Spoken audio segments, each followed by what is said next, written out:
नमस्कार। आपको पता होगा कि मार्च 2026 में यानी अगले ही साल नेपाल में चुनाव होने वाले हैं। लेकिन एक बहस जो बहुत तेजी से आगे फैल रहा है वह यह है कि क्या मार्च में जो चुनाव होगा वो सही में लोकतंत्र को स्थापित कर देगा परमानेंटली नेपाल में, या नेपाल धीरे धीरे उस रास्ते पर जा रहा है जिसको उसने त्याग दिया था 2008 में। आपको पता होगा कि 2008 में नेपाल राजतंत्र से गणतंत्र की ओर गया। जी हाँ, कुछ लोग मानते हैं कि जिस ढंग से लोकतंत्र वहाँ फेल हुआ है उसके बाद ऐसा लग रहा है कि मानो वहाँ पर राजतंत्र दोबारा से आ सकता है, एक संभावना। और जो 2015 में नेपाल ने अपना एक नया कॉन्स्टिट्यूशन बनाया और उस कॉन्स्टिट्यूशन के बाद यानी संविधान में उसने वहाँ पर जो लिखा लोकतांत्रिक गणतंत्रात्मक धर्मनिरपेक्ष राज्य, वह भी शायद समाप्त हो सकता है। यानी गणतंत्र तो समाप्त होगा ही, लेकिन शायद हो सकता है राजतंत्र आने के बाद हिंदू राष्ट्र फिर से नेपाल बन जाए। तो क्या लगता है आपको, इसमें कितनी सच्चाई है? जरा इसको हम लोग डिकोड करने का प्रयास करते हैं। आप भी अपनी राय हमें जरूर कमेंट बॉक्स में लिखें। फिलहाल हम अपनी बातों को शुरू करते हैं।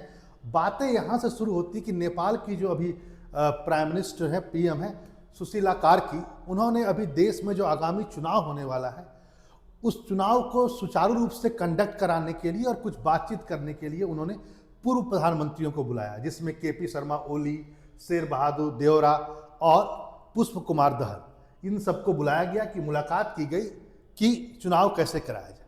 यह बातें आखिर इसलिए भी उठी और इतने ज़्यादा वहाँ पर लोग सेंसिटिव हो गए हैं राजनीतिक दल वाले कि आपस में उनको बात करना पड़ा, क्योंकि आपको पता होगा कुछ दिन पहले नेपाल में एक बहुत ज़बरदस्त मूवमेंट हुआ था जिसको जैन जी मूवमेंट कहा जा रहा था। और इस मूवमेंट में नेपाली लड़कों ने किसी एक पार्टी को टारगेट नहीं किया, वहाँ पर उन्होंने सभी को टारगेट किया जो भी सत्ता में आना चाहते हैं या सत्ता में थे, विपक्षी हो या छोटी पार्टी हो या बड़ी पार्टी, सबको टारगेट किया गया। बाकायदा के जो क्या कहता केपी शर्मा ओली है, उनके घर, उनके रिश्तेदारों घर पर हमला हुआ, प्रचंड को भागना पड़ा, वहाँ के फाइनेंस मिनिस्टर को पीटा भी गया। आप लोगों ने सब कुछ देखा। तो प्रश्न इसी साये में उठता है कि क्या नेपाल के बच्चे, लड़के लड़कियाँ क्या लोकतंत्र में विश्वास नहीं कर रही? वह लोकतंत्र जो 2008 में आया वहाँ पर राजतंत्र को समाप्त करके। तो प्रश्न बहुत कुछ इसमें छुपा हुआ है कि कहीं ना कहीं नेपाली लोगों को यह लगने लगा है कि वहाँ पर जो लोकतंत्र आया है वह कहीं ऐसा तो नहीं कि उन पर थोप दिया गया हो, क्योंकि वहाँ पर शुरू से आदत नहीं रहा है लोकतंत्र का। ऐसा नहीं कि नेपाल में लोकतंत्र, नेपाल में शुरू से राजशाही रही। तो एक तो आदत, लेकिन दूसरा चलो उस आदत को आप चेंज भी कर सकते हैं, लेकिन एक स्थिरता की बात होती है। 2008 से लेकर के आज 2025 चल रहा है, 14 बार सरकारें बदल चुकी है। ये स्थिरता को बताता है, ये उस नेपाली लड़के और बच्चों की मनस्थिति को बताता है कि क्या नेपाल में सरकार स्थिर है, लोकतंत्र स्थिर है। जब तक सरकार स्थिर नहीं होगा तब तक वो लोकतंत्र में कैसे अपनी आस्था को रख सकते हैं। तो ये इस टाइप की जो अस्थिरता है, 14 गवर्नमेंट समाप्त होना, 14 बार सरकार, ये नेपाली लोगों को कहीं ना कहीं भ्रमित करता है और कहीं ना कहीं लोकतंत्र के प्रति उनके मन में एक भ्रम पैदा करता है। यहाँ पर इस बात को भी जाने वह है कि अभी हाल ही में एक पूर्व प्रधानमंत्री नेपाल के हैं, वो भारत आए थे, दिल्ली दौरे पर आए थे, बाबूराम भट्टराई। इन्होंने क्या कहा जरा समझिए। इन्होंने बड़ा जोरों खरोश से एक बात कहा कि आज दोनों ही सवाल अप्रासंगिक हो गए हैं कि नेपाल में राजशाही आएगी और नेपाल दोबारा से हिंदू राष्ट्र बनेगा। क्यों अप्रासंगिक हो गया है? क्योंकि नेपाल कभी भी खुद को हिंदू राष्ट्र घोषित नहीं कर सकता है, करेगा, और राजशाही एक प्रकार का मृत शरीर हो गया है जिसे फिर से जिंदा नहीं किया जा सकता। ऐसा उन्होंने क्यों कहा? ऐसा उन्होंने कहा क्योंकि हमने 2015 में एक संविधान बनाया है और संविधान के द्वारा नेपाल को एक धर्मनिरपेक्ष, संघीय और गणतंत्र राज्य घोषित के रूप में परिभाषित कर दिया। तो अब इसके बाद ये पॉसिबल नहीं है कि ये सब चीज़ दोबारा हो सकता है। देखिए, यहाँ पर बहुत सारी बातें हैं, इसको समझना होगा। और ये बात ये भी समझ रहे हैं, केपी शर्मा ओली भी समझ रहे हैं और प्रचंड भी समझ रहे हैं। सभी ने इस बात को कहा कि नेपाल जो है बहुत लंबे समय तक माओवाद में छुपा रहा और वहाँ पर कई सारे लोगों ने लोकतंत्र के लिए है ना संघर्ष किया। नेपाल दोबारा इसको प्राप्त नहीं करना चाहता है। लेकिन जो आम बच्चे बच्चियों में नेपाल में घुसा है वो ये देख रहे हैं कि आखिर इस लोकतंत्र से फायदा किसको हुआ। तो वो देखते हैं कि लोकतंत्र से फायदा केवल अभिजात्य वर्ग को हुआ है, यानी ऊपर वाले लोगों को जो शायद सत्ता में है या सत्ता में आ सकते हैं, उनको बहुत फायदा हुआ। वहां पर एक संकल्पना आई है नेपो किड्स की। नेपो किड्स का मतलब हुआ कि जो बड़े घर के बच्चे हैं केवल उन्हीं को आगे अवसर मिल रहा है या वो आगे बढ़ रहे हैं, जबकि नेपाल की आम जनता को ऐसा लगता है कि वो बेरोजगारी की स्थिति में है। वैसे भी नेपाल में बेरोजगारी की स्थिति बहुत ज़्यादा है, वहाँ पर महंगाई है, आर्थिक विकास के अवसर बहुत कम होते जा रहे हैं।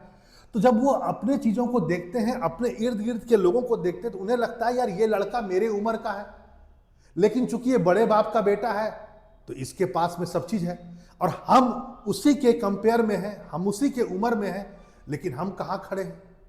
तो कहीं ना कहीं नेपाल को जिस तरीके से लोकतंत्र को दिखाया गया था आने से पहले कि राजशाही का जब सब कुछ समाप्त हो जाएगा और लोकतांत्रिक रूप से एक समानता स्थापित होगी समाज में, तो नेपाल के अब नागरिकों को यह लगता है समानता कहीं नहीं हुई है, केवल कुछ गिने चुने लोगों के हाथ में सत्ता आ गई है। इससे तो बढ़िया किसी एक के हाथ में था, वही ज्यादा अच्छा था।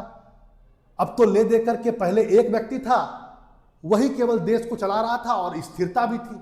अब तो 5 लोग हो गए हैं और पांचों इसी ताल में रहते हैं कि सत्ता मेरे हाथ में आ जाए और अपने बच्चों को बनाने में है।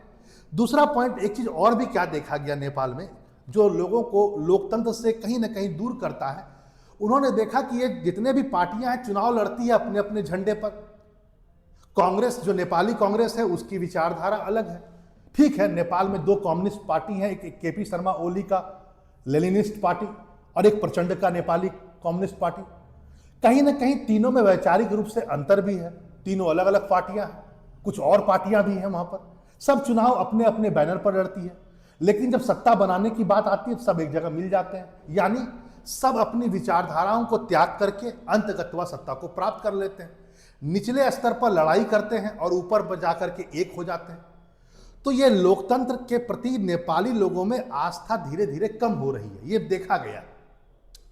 और हम ये बात तो नहीं कह सकते हैं कि दोबारा से राजतंत्र आ जाएगा, लेकिन वो अब उन दिनों को याद कर रहे हैं, क्योंकि वैचारिक रूप से भी नेपाल में कितनी विचारधारा डाइवर्सिटी है, लेकिन इसके बावजूद भी आप चुनाव अलग अलग तरीके से लड़ते हैं और फिर एक हो जाते हैं, तो ये कहीं ना कहीं निगेटिविटी आता है।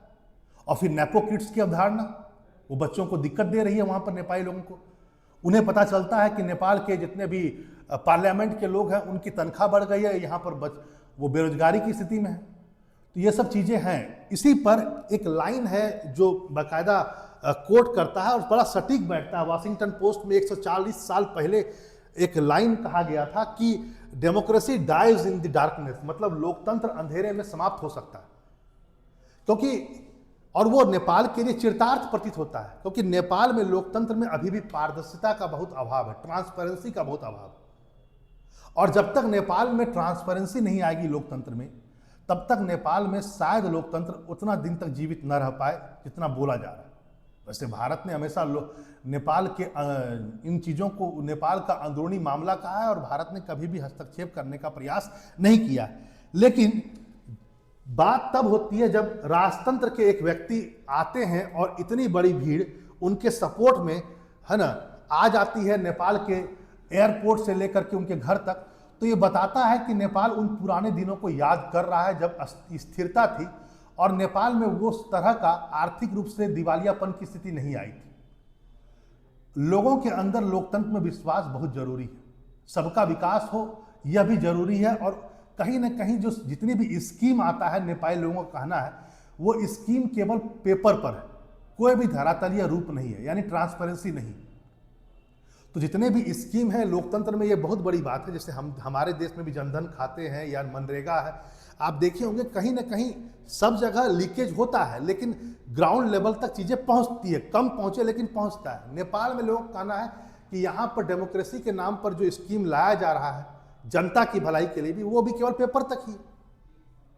तो इसलिए ये कह पाना और कि बड़ा मुश्किल है। दूसरा, कुछ लोगों का एक वर्ग का ये भी कहना है कि नेपाल में जब से धर्मनिरपेक्षता बढ़ी है वहाँ पर इस्लामिक कट्टरवाद भी धीरे धीरे बढ़ रहा है और इससे नेपाल के लोग चिंतित हो रहे हैं। जिस ढंग से बांग्लादेश में कार्रवाइयाँ हो रही है, जिस ढंग से पाकिस्तान में हुआ और जिस ढंग से आतंकवाद बढ़ रहा है, ये नेपाल के लोगों को भी कहीं ना कहीं, जो कोर हिंदू वोटर्स हैं नेपाल के, वो भी अब चिंतित हो रहे हैं। तो एक प्रश्न चिन्ह वहाँ पर भी लग रहा है धर्मनिरपेक्षता पर, और एक प्रश्न चिन्ह खुद नेपाल के जो राजनेता है वो लगा करके बैठे डेमोक्रेसी में। आप सोच सकते हैं 2008 से लेकर के 2025 तक 14 सरकारें बदल चुकी हैं। तो एक ये है प्रॉब्लम, लेकिन नेपाल को रास्ता खुद चुनना पड़ेगा। वैसे ये कहना बड़ा मुश्किल है, मेरा राय में जरा कहा जाए कि कहना बड़ा मुश्किल है अभी कि तुरंत नेपाल में कोई बहुत बड़ा परिवर्तन आएगा, ये कहना बड़ा मुश्किल है। लेकिन फिर भी इतना जरूर है कि नेपाल के लोगों को आदत है राजशाही का, ऐसा नहीं कि नहीं है। यदि नेपाल में दोबारा राजतंत्र आता भी है तो ये कोई बहुत बड़ी बात नहीं होगी, क्योंकि नेपाल, मैंने फिर से कहा आपसे, नेपाल जानता है। वैसे क्या होगा नेपाल का भविष्य, इस जरूर कमेंट बॉक्स में कहिए, और ये भी जरूर लिखिए क्या मार्च 2026 में चुनाव हो रहा है, क्या वह सही मायने में लोकतंत्र की जीत को बताएगा या नेपाल की मजबूरी को बताएगा। चलिए फिर मिलते हैं ऐसे इंफॉर्मेटिव वीडियो के साथ। नमस्कार।